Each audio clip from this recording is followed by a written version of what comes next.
Brogdon, Poole, lob to Coulibaly! Are you kidding? Wow! Poole, lob. I believe I can touch the sky.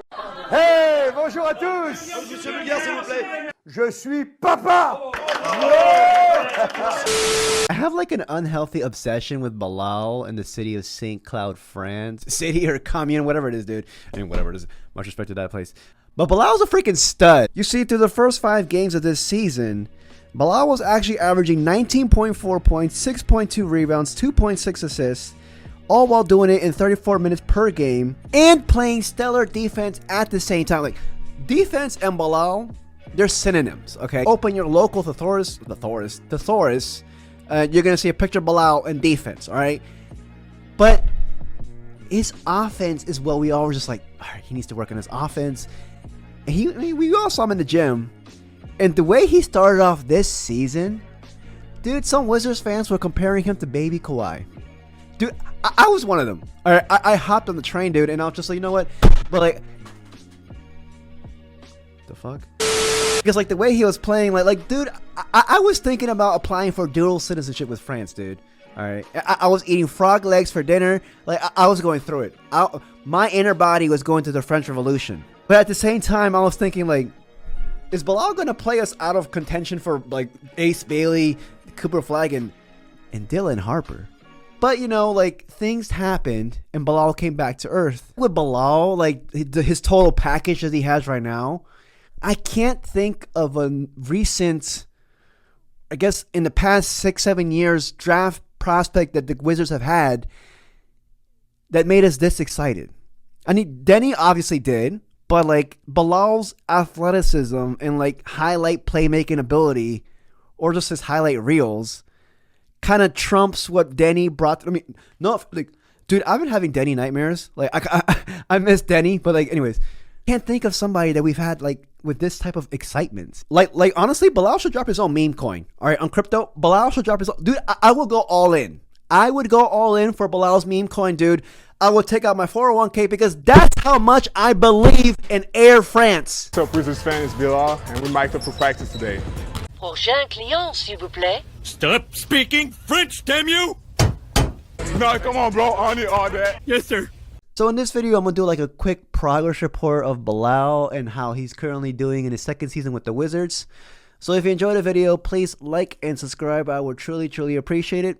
All right, let's get on with the video. So I came prepared, dude, for this video. I got a lot of stats for y'all. And, yeah. So Bilal last year averaged 8.4 points with only, 34% from the 3, 43% from the field. But he only had like 7 shot attempts per game. This year, he's averaging 12.8 points while shooting 43% from the field.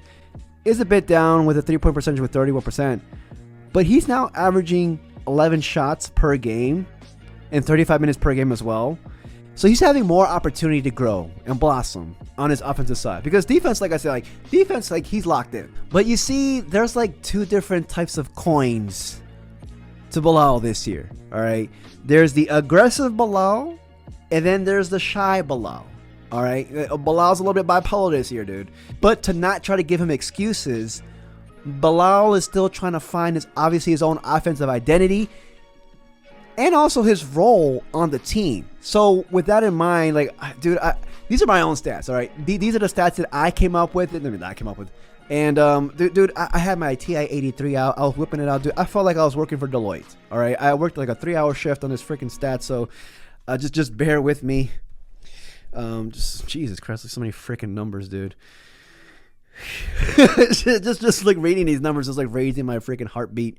So basically what I'm trying to say in this is that Bilal, his shooting attempts and his offensive ability has been a little bit hampered with Kyle Kuzma's play, also style of play, and his insertion in the starting lineup. But like in the first 5 games in October, dude, Bilal averaged 18.8 points, 5.8 rebounds, but most importantly, 11 shots per game. I mean, he was just on fire. He was shooting 42% from 3, 59% from the field. That wasn't going to last, dude. But like, he was being aggressive, all right? He came on the court and he wanted to dominate. But then when Kyle Kuzma came back, because Kyle Kuzma was injured in the beginning of the season. When Kyle Kuzma came back, things kind of like changed for Bilal, dude. All right, let me just tackle this again. Because Kyle Kuzma came back like on multiple stints. On his second stint, he came back on November 11th, and Bilal's shooting attempts went from 11 to 8. Barely 8, actually. It was more like 7. I think it was like 7.8 for my math. And Kyle Kuzma, in the month of October, he was shooting damn near 17 shots per game. And then in November, it dipped a little bit to 14 shots per game. Kyle Kuzma, when he's in the lineup, he's jacking up most of the shots. It's him and Jordan Poole. So obviously Bilal, who's like 20 years old, when Kyle Kuzma's in the lineup, my sentiment is that Bilal, it's not even it's a popular sentiment. Bilal like kind of emotionally shuts himself down. You know, he becomes shy Bilal on the offensive side. You know, he delegates himself to a role of just playing the 3-and-D, and he doesn't really take his own offensive, opportunities. He doesn't even take that many jump shots. He's not aggressive.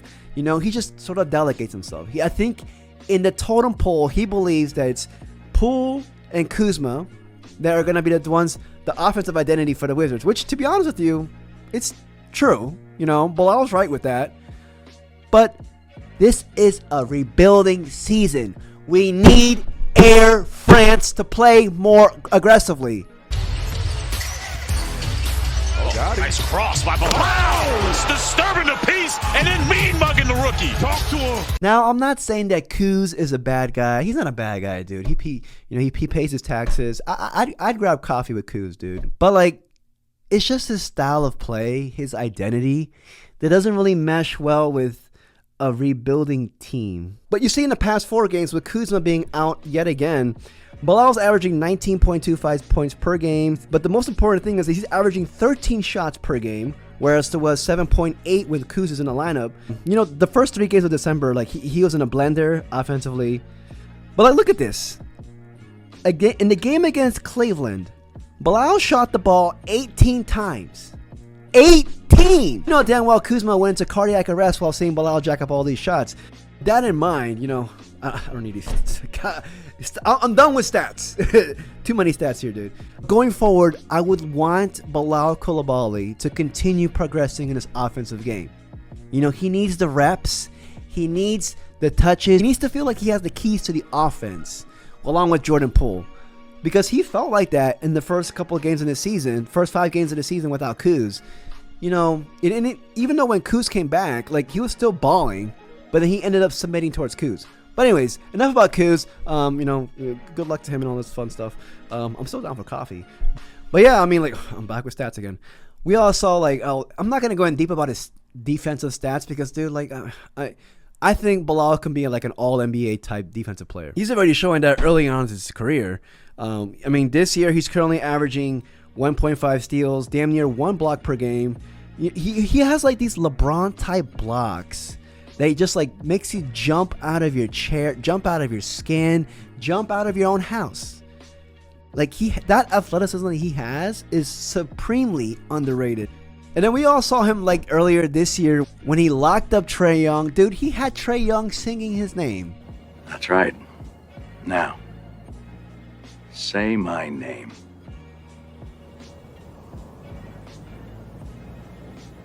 Defensively, that's going to be his like bread and butter going forward until his offensive game progresses to where it's at now. And then with Bilal Coulibaly, I mean, like, he's still finding his way, but he's now he's being a good vet. He's being a good baguette, and he's helping raise Alex Sarr, Bub Carrington, and Keyshawn George. You know, obviously those 3 guys are super competitive. And I've read this quote that they're actually mad, quote unquote, because they're losing a lot. But Bilal says he gets it. He's mad himself. So it's nice to see that Bilal's actually looking out for their young bucks on the team. Granted, they're young bucks right now, but then there's going to be more young bucks coming into next season. So like this Wizards team right now, dude, like I'm loving it. I'm loving it. We're going to have a new draft class coming in. Like Bilal's also like one of those guys that like young players can look up to, even though the man's only 20 years old, because this guy's working his butt off day in and day out. Versatile 3-and-D wing. The 3 needs to continue to improve though. I mean, 35% from the 3 as a rookie, 31 right now. I mean, I'm not too worried about that.